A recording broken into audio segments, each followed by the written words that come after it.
Hello, everyone. I'm Esteban Olivares, head of New University Partnerships and Dean of Academics at Summer Discovery and Summer Institute for the Gifted.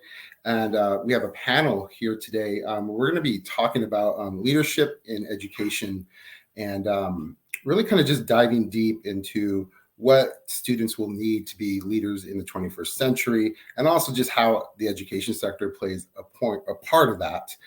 So today we have with us Dr. Shelagh Gallagher, President-elect, National Association for Gifted Children, and Eli Lesser, the Executive Director of the Wharton Global Youth Program, with us today. So we're going to be diving into a conversation. So let's start. And Shelagh, Dr. Gallagher, if you could share with us and our audience a little bit about yourself, your organization's mission, and the role that your organization plays in the education sector. Okay, and Sheila's fine, Esteban. Thank you so much for inviting me to be part of this and inviting NAGC. So personally, I've been working in the field of gifted education for 30 or 35 years now, in a variety of different roles. I've been a teacher, a school administrator, a university professor, and now I run my own consulting agency where I do some research, some policy work, professional learning for teachers. So sort of a Jill of all trades in gifted education. But throughout that time, I've been an active member of the National Association for Gifted Children, NAGC. NAGC's mission is to really support those who are trying to enhance the growth and development of our gifted and talented youth through education, through advocacy efforts, by community building, and through research. So our goal is really to support parents and families, to support the K-12 teachers and administrators who work with those families, and researchers, people in public policy, to advance the needs of our brightest students. So, that's our niche in the education world, I would say. Wonderful, wonderful. And Eli, so do you want to give an introduction and tell us about yourself and your organization? Sure. Thanks so much for having me, Esteban. Shelagh, it's great to be with you. Really excited to be talking to everybody from Philadelphia today, here on the campus of the University of Pennsylvania. I am the Executive Director of the Wharton Global Youth Program at the Wharton School of the University of Pennsylvania. The Wharton School is one of the top business schools in the world. We're the oldest and largest business school in the United States. Very proud of both of those things. And the Wharton Global Youth Program is a unique unit within the Wharton School and really amongst top business schools around the world. What we do is we bring the research, teaching, and opportunities of the Wharton School directly to high school classrooms and their teachers and students around the world. We're very excited about doing that through programming, whether it's online or on campus here in the summer, which we'll talk about in a little bit. I'm excited to share. Myself, I've been an educator for over 20 years, starting my career as a high school teacher where I taught social studies and government in a couple of different states. I've been in higher ed for a little over 15 years now, mainly here at the University of Pennsylvania, and it's really been my work and my passion to think about the great teaching and knowledge creation that happens by our faculty and researchers here at the university and bringing those directly to classrooms to help students who are not quite at the university level to start digging deep into their passions and intellectual curiosities, all things I'd love to talk to you today about. Wonderful, wonderful. Well, we're definitely going to be talking a lot about leadership because that's what the summit is about. Jen's going to have folks from all different sectors, and we're going to be focusing a little bit on education. So one question I have is, you may be a leader in your organization, you may be a leader on your campus or in your association, but what kind of role does, a program like Wharton Global Youth Program or NAGC play as a leader in the field overall? So not necessarily at the organizational level, but a leader in the field, whether it's doing something new, innovative, leading the way. So Eli, I don't know if you wanted to lead us off on that and give us your thoughts. Sure. Leadership is at the heart of a Wharton education, whether that's an undergraduate education or the MBA program, but also true with our high school programs. As I said in my introduction, we really try to bring the teaching and learning of the Wharton School directly to high school classrooms. As an undergraduate, when you arrive at the Wharton School, you're put into a cohort and a team, and you begin what we call the leadership journey. And you take a series of courses over your 4 years as an undergraduate here that all take part in the leadership journey. We at the Wharton Global Youth Program look to that as a model. And in most of our programming, we encourage students to work in teams, to collaborate, for students to explore leadership principles. We also publish articles, on our Wharton Global Youth site that provide students, and we showcase student leaders, both the high school and the undergraduate age, to really build models and mentors for students to think about connecting to leadership principles. Whether it's the management department or the McNulty Center for Leadership here at the Wharton School, we think there's numerous opportunities for high school kids and really their teachers to start thinking about the application of leadership in the classroom at the high school level. Yeah, no, I think it's a very important aspect, especially at the university level, to kind of provide those models, that other people can actually look at and see and say, okay, that's a best practice. How can we implement that? How can we do something a little bit different? So Shelagh, how do you feel like NAGC kind of fits into that role of leadership? Well, I'm really intrigued by this pairing of me and Eli, because while Eli can represent this very specific example of a program that can serve students directly really well, what NAGC does is it takes a look at the larger picture, the larger educational structure, and how well that's serving a broad span of gifted and talented students. So, part of our job is to push programs like Eli's forward and to make sure that people know about that and that people know how to access a great resource like that. Our job is really to help teachers and parents of gifted and talented students more generally recognize and build upon their own special abilities. And leadership would certainly count among those, whether we're talking about leadership of people or leadership of ideas or leadership of systems and structures. So to that end, we seek to influence public policy and education to help ensure that the best minds of the next generation are fully engaged in the kind of high-level thinking that we will need to face tomorrow's really unexpected problems, and to engage in the kind of innovative thinking that's always moved our society forward. So to me, leadership in the field of education generally, and gifted education in particular, means pushing the field forward so that we're constantly moving towards best practice for the children that we serve, both academically and in the social and emotional realm. So it also means constantly reminding people outside of education that children really are our world's greatest resource, and providing education that ensures that each child is challenged every day, whether that child is below grade level, at grade level, or above grade level. In particular, we want to see that children who are ready to learn more, we really don't want them to be hamstrung by a school structure that's a little too prescriptive sometimes about when a child is supposed to learn different kinds of content.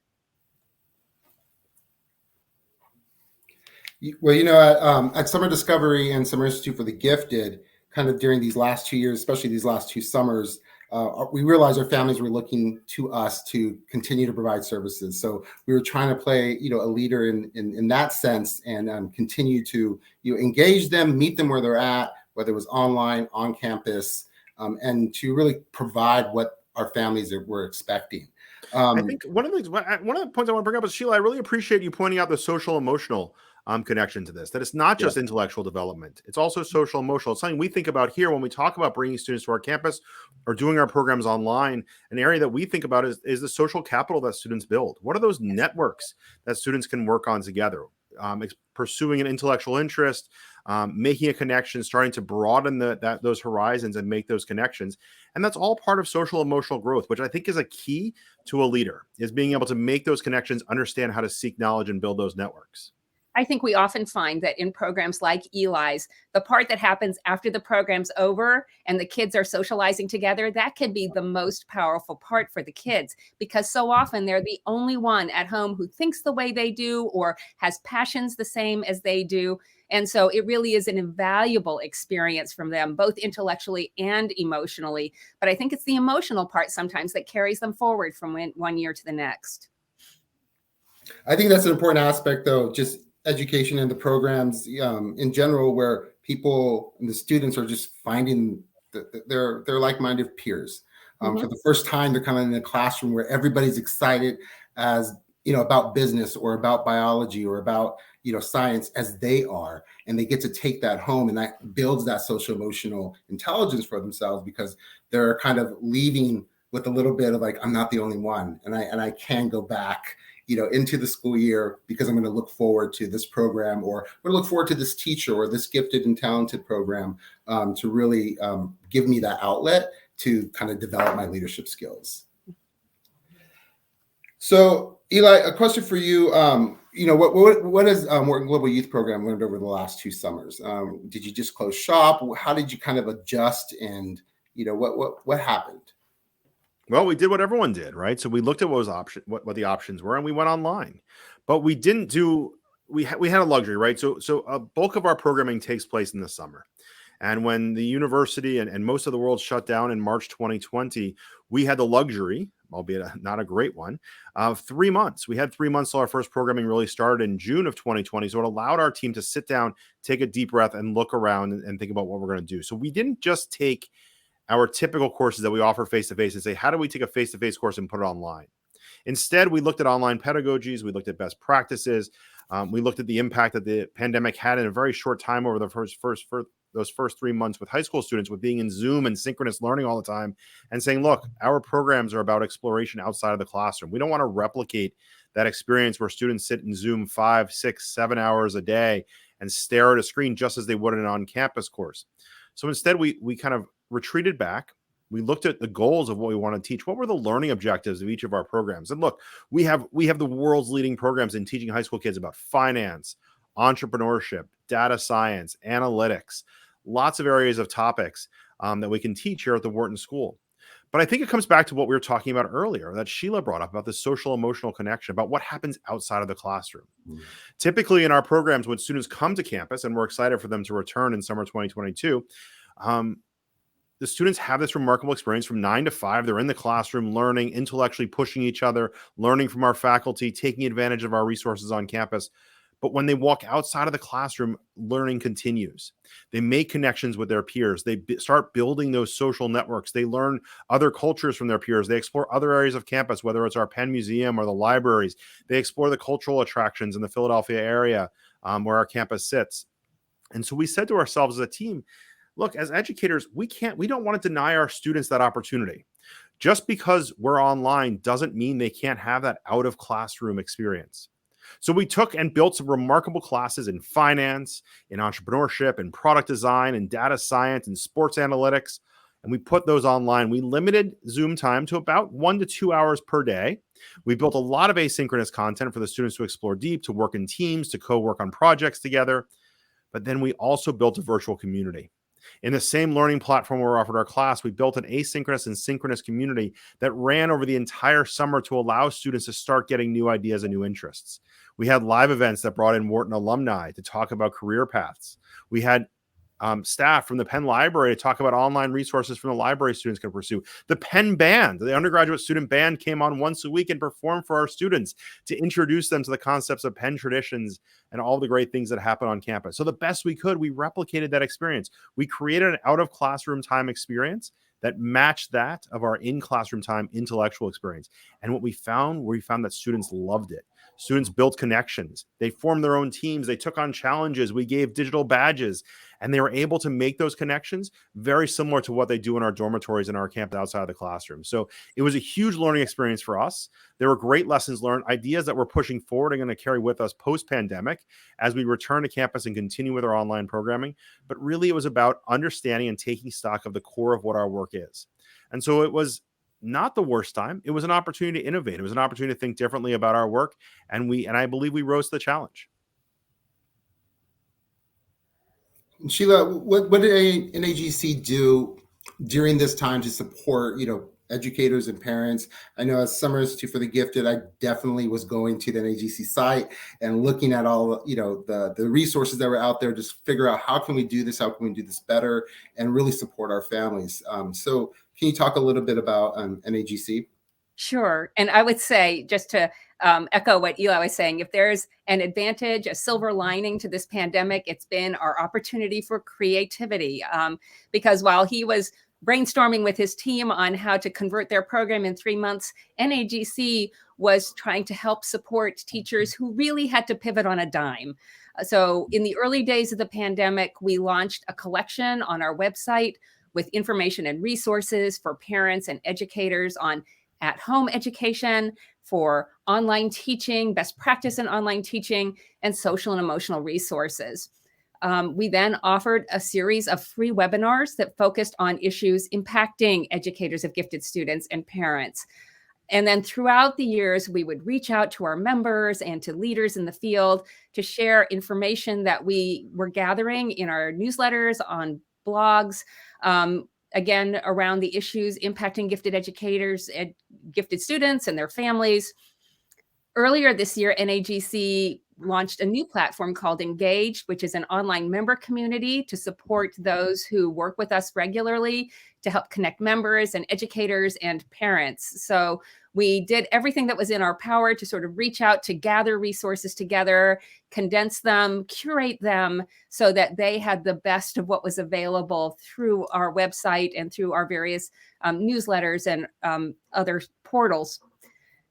That was last year, but if I could just move ahead a little, I would say this year, it's a whole different ballgame. Yeah. In many ways, this year is more challenging than last year. Staffing shortages this year are profound, and there really is no website for that. The staffing shortages are creating their own earthquake in the school system. Administrators serving as substitutes, the National Guard is driving buses in some places. And one urban school district I know of lost 500 teachers before November. So we aren't at the end of this yet. And I think we have the opportunity to continue to be creative in how we reach out and provide support in this new stage of the pandemic. Definitely. And I think, kind of lessons learned overall have been that we can reimagine the way we do things. That all of these kind of list of things that were impossible to do, before the pandemic, we realized they're not, and that we can really pivot, we can figure it out, and we can make it happen. And my hope is that we're able to take these lessons learned and realize that let's continue to do the things that did work and take them off that list of things that are impossible. Absolutely. And I think one of the things that we have to realize is that online learning has gotten a bit of a bad rap. I really love what Eli was talking about in terms of how he transformed and thought about the balance between Zoom time and what can be done outside of Zoom time, because I have experienced some online learning as being extremely dynamic and providing a lot of opportunity for students who are distant from each other to connect with each other, to learn together. And I think the problem that's happened in K-12 education is that because our transition was so fast and there was no time to put the infrastructure in place to provide the professional learning and the bandwidth for students, that's what has made online learning so challenging for people. I think that this has great potential for the future. Yeah, and I think that's absolutely right. I mean, I think when we talk about, Sheila highlighted these moves by teachers and the struggles we have with staffing at the moment across the country, in various different types of educational sectors. But I think teachers are the most flexible of people. When we think about leaders, I think of teachers. These are individuals who lead a group of students, sometimes younger students, sometimes older students, through the intellectual journey, through this learning journey that they go through. And if anybody was prepared for a move online or for any type of obstacle, it's teachers. They're constantly moving, constantly changing, but also being reflective of their practice. Mm-hmm. And it's been so great to talk to teachers about lessons they've learned as a result of the pandemic that they're carrying with them, that they're going to change and adapt and make adjustments to the way they teach, the way they engage students, the way they support students socially and emotionally. We talked about that. It's critical. And I think teachers are very well equipped to do this. At the same time, though, the burden can't fall alone on teachers. We need to support those educators. We're proud to do that through our materials. I know groups like that Sheila represents and other groups that Summer Discovery engages, supports teachers around the country and around the world. And we have to continue doing that as they continue to be flexible and adjust and support our children. Eli, I love what you just said, because I think that's such an important aspect of leadership is support, kind of that servant leadership model of, supporting our teachers in the classroom. So, I always work with my team and say, how are we going to support the teachers? We're not in the classroom, but whether that's making sure that the lights are going to be on and the equipment is working, or that the teacher's not worried about parking. Those small little things, I think, do make an impact so that the teacher can do what they need to do and work their magic in the classroom and teach. So I want to move on to another question. And Eli, this is for a Wharton Global Youth Program. Is there anything in the works as, we're kind of moving into, a new summer, a new semester? Do you want to share anything that's happening? Yeah, probably one of the most exciting, besides the virtual community I mentioned in our summer programs, one of the most exciting opportunities that arose out of our shift to online was the creation of a true dual enrollment program. And what that means is that students, while they're in high school, can take Wharton undergraduate level courses and receive a University of Pennsylvania transcript in what we call our pre-baccalaureate program. This is a really remarkable opportunity for students who want to dig deep intellectually to pursue undergraduate business education while still in high school, and really use it as a testing area to say, is this what I want to study over the next 4 to 6 years as an undergraduate here in the United States or around the world? So we now offer courses year round in 6 different sessions in our pre-baccalaureate program, 2 sessions in the summer and 2 fall, 2 spring, where students earn a half CU from the University of Pennsylvania, which is the equivalent of 2 credits at most institutions around the United States, higher ed institutions. They get a grade, they get a transcript, they're treated as an undergraduate, they have access to campus resources online, and it's a wide breadth of courses from across the Wharton School that we offer. So this is a really exciting development that we're excited to grow in the coming months and the coming years, and not just be a summer program, but also be a school year program. I think for students in the gifted, talented area, like Dr. Gallagher works with and her organization Connect With, this is a really great opportunity to push themselves intellectually and academically, but also receive the credit and documentation of that learning. And so with the documentation of that learning, you also previously spoke about badges. And so how is that also integrated within some of the new things that you're doing? And yeah, so I mean, the pre-baccalaureate programs are credit programs. So you receive a transcript, so you're actually getting those credits. You know, an undergraduate transcript is really academic currency. You can bring that to different institutions and say, look, here's documentation of my learning. I want to apply it towards a degree somewhere else. And it's up to each institution to take it. But we feel that, you know, University of Pennsylvania as an accredited top university in the United States is a pretty valuable academic currency to bring somewhere else to other institutions, whether it's here in the United States or around the world. But at the same time, we've seen the rise of these, what we call micro-credentials, these badges or certificates. And really what it is documentation of a learning journey. Right. Yeah. And what we know now in 2021 is that your learning is not just going to be your formal learning. It's not just K to 12 in the United States and then 4 years of an undergraduate and then possibly a graduate degree.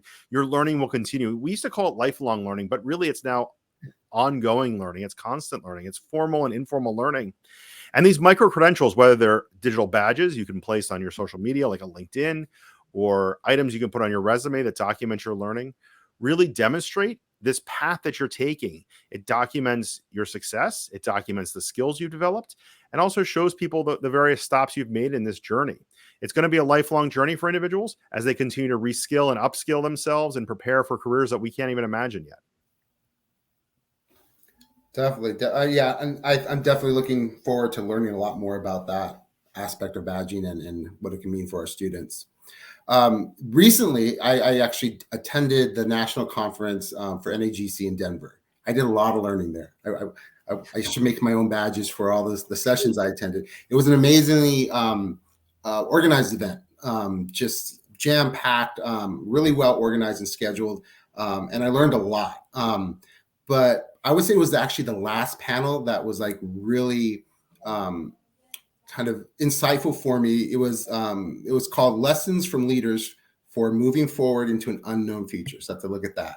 And there were some amazing speakers in that panel, Sheila, like Dr. Lori Kirsch and Tracy Cross, Ken Dixon, Joe Renzulli, and Dorothy Sis. These are people who are educators, who are researchers doing a lot in the field.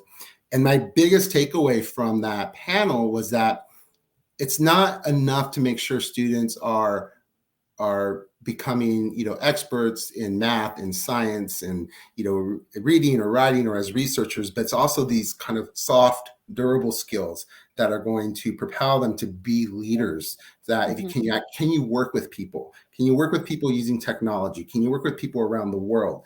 Can you have empathy? Can you listen? Can you be kind? And that these things all together are really going to provide, those leadership skills for our future leaders. And that's really what I learned from that panel. So would you be able to talk a little bit more about that as well, and kind of what NAGC is looking at, in terms of these soft skills? Yeah, thank you. And I think that Eli's program is the perfect example of an environment where you get both the content knowledge and the soft skills, perhaps presented directly and indirectly through the modeling that the teachers provide for them. Every generation has talked about the need to upskill its workers at all level of industry, right? So our chief question at NAGC is, what does upskill look like today? How to upskill a future inventor or a political leader or a leading economist or a Broadway director, right? So to our mind, upskilling today is, as you said, much more than just content knowledge.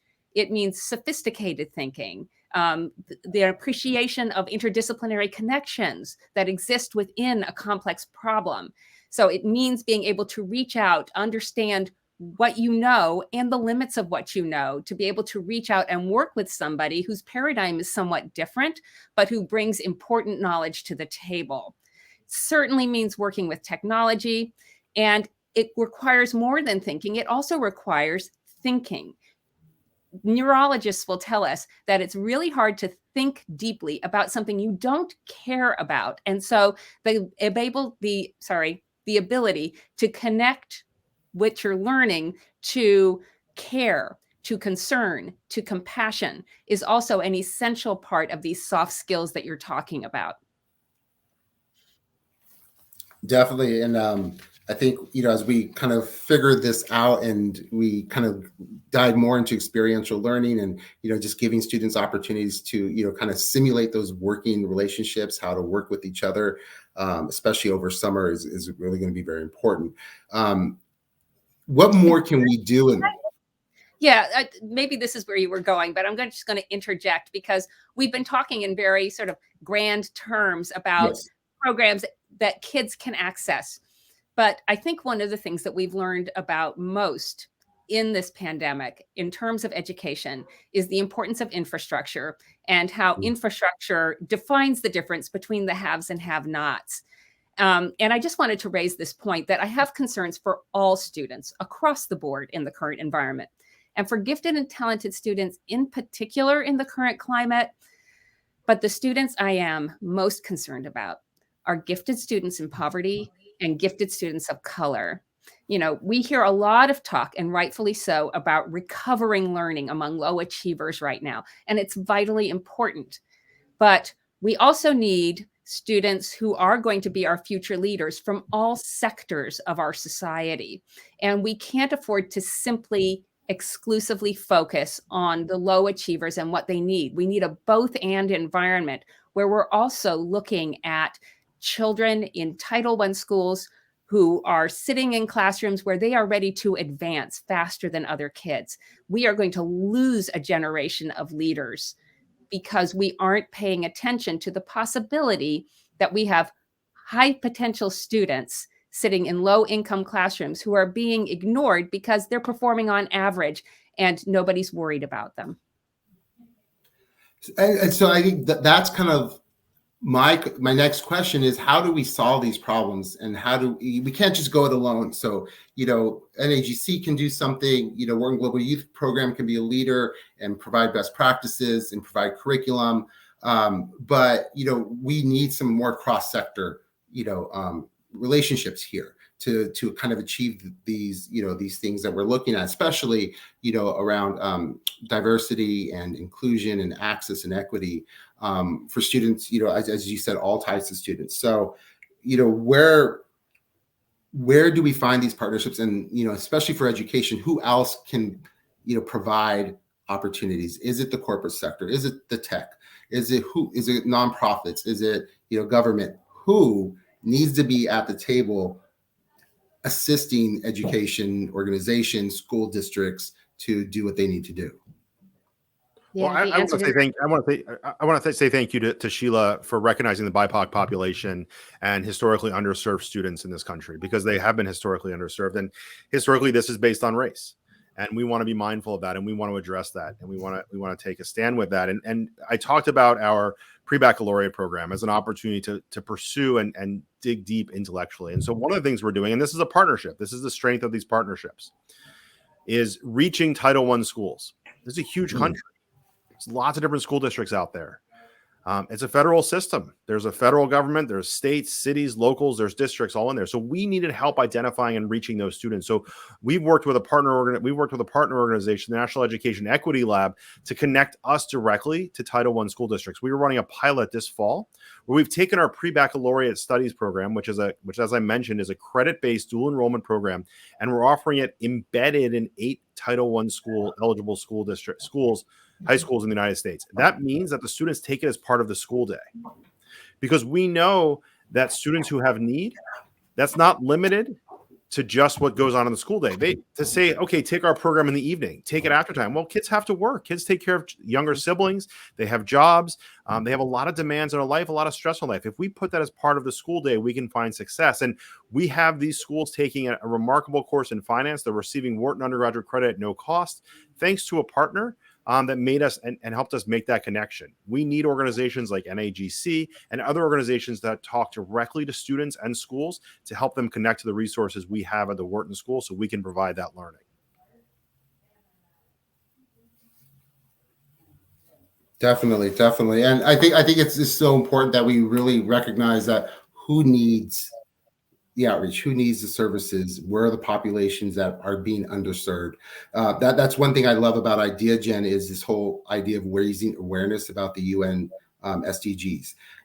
Personally, for me, I've taken it to a level of trying to raise awareness in communities of color specifically, especially with youth, because they can sometimes see these United Nations SDGs and see that, okay, well, that's something that's international. That's something that's in another place, but they're very vitally important, especially to communities of color in the United States, to really understand what are the Sustainable Development Goals and, how do we solve them? Because if we want to do this by 2030, these things are affecting specifically communities of color in the United States, especially when it comes to education and equity, empowering women and girls, just having clean water and access to, to things that we just need to sustain ourselves in everyday life.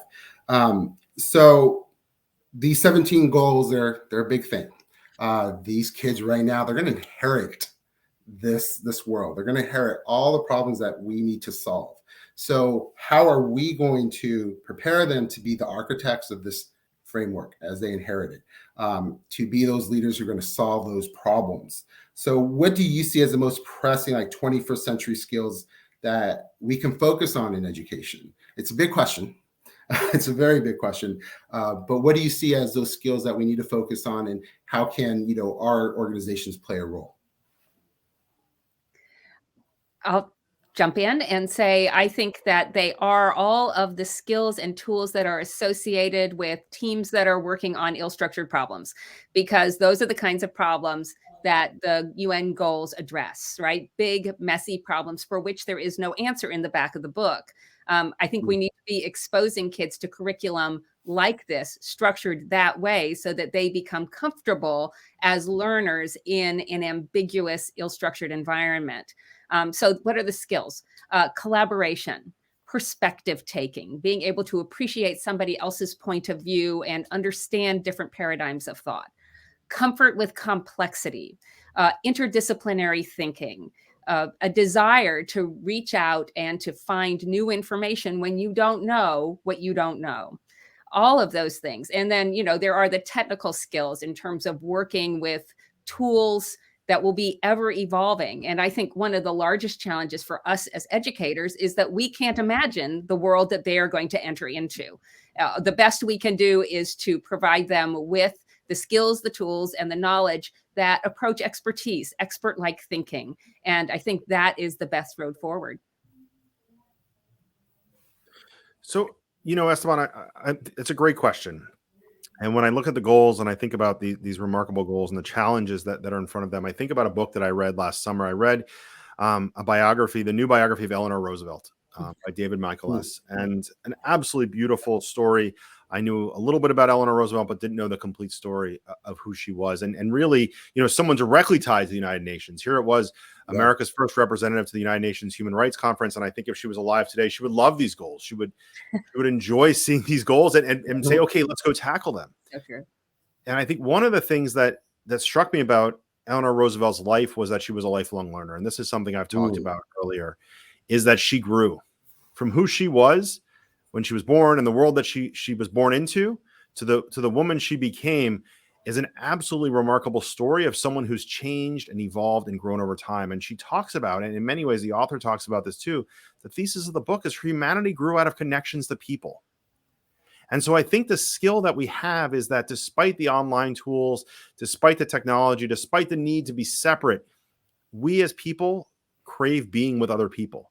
Mhm. And so I challenge young people in our programs. I challenge young people to learn outside the classroom, to seek opportunities, to dig deeper, but not just in the library, but with other people, to have experiences, to make connections, human to human connections that they can make and they can learn from each other. And I think, Eli, that's very important, that call to action. I shared earlier, my personal call to action, especially around the UN SDGs, is kind of bringing that message to communities of color, low income, folks who maybe haven't heard about these. So that's like my personal call to action. And as I work with IdeaGen and I work with other organizations, I'm trying to think about how can we, whether it's a TV station or a local newspaper, working within a community to bring this forward. So as we think about the different fields, what's your call to action? Shelagh, if you want to start out, for us to think about going forward, to bring these things into fruition. Well, I think we need to care for children and help them grow. I mean, I think that's always been the role of an educator. I think the need is more dire now than ever. Going back to what Eli was saying about Eleanor Roosevelt before and how she was a lifelong learner. The other thing that I go back to is that lifelong learners are born because of their passions, right? Because of their desire to learn, to know, to do. And I think we really need to think about how education is structured right now and how we can build on students' existing patterns, how we can, build on students' existing passions, and then reveal to them other things to be passionate about so that they can access their desire to learn and to become those lifelong learners. So I do think that one of our primary goals is going to be finding children in low-income neighborhoods, children of color who deserve to be educated at their level, regardless of what that level is, and to make sure that we develop the educational capacity of students in those neighborhoods. And Eli, what's your call to action? I think my call to action is to understand this concept of learning inside and outside the classroom. Sheila's absolutely correct that we're helping them identify passions and going after those passions and thinking about the traditional structures we have for education, whether that is that students flow through in a certain chronology and allowing them to accelerate, as things like NAGC does, but also tearing down some of those walls where an institution like the University of Pennsylvania can say, look, we can work with high school kids. But we can also work with kids who are between, who are in a liminal state, who may have graduated from undergraduate, but aren't pursuing a master's yet or are pursuing a degree yet, and providing ongoing education. We have such amazing knowledge at institutions of higher education in the United States and around the world. How do we set those really free? How do we really start bringing that knowledge and information opportunity to everyone? No, that's phenomenal. I think bringing that to everyone, as the themes that you talked about, lifelong learning, and really just bringing this to a broader audience and to more people, and people that deserve to be taught at the level that they are at is very important. So thank you for that, Shelagh. Those are some of my takeaways from the conversation. So we can keep going. I know that we can do an entire day of this theme, and I think you shared a lot with our audience. We have a great global audience here. So if you want to take some time to just share with our audience how to find you, where are you at? And we can start out with you, Shelagh, who is NAGC and how can our audience learn a little bit more? Yes, NAGC is the National Association for Gifted Children. We are the country's largest advocacy organization supporting the needs of academically and intellectually gifted students. And we have our website at www.nagc.org. And I encourage everybody to come and see the wealth of resources that we have there and to come and join us in our effort to help kids be able to learn something new every day. Thank you. Thank you, Eli. Yeah, so we're the Wharton School of the University of Pennsylvania. So you can find us on social at Wharton Youth on all social channels. You can also search for us, Wharton Youth. Visit wharton.upenn.edu and click on Youth Education on the top of the bar. Well, thank you both, and I did definitely appreciate looking to future conversations and bringing you back into the fold for future summits as well. So thank you both, and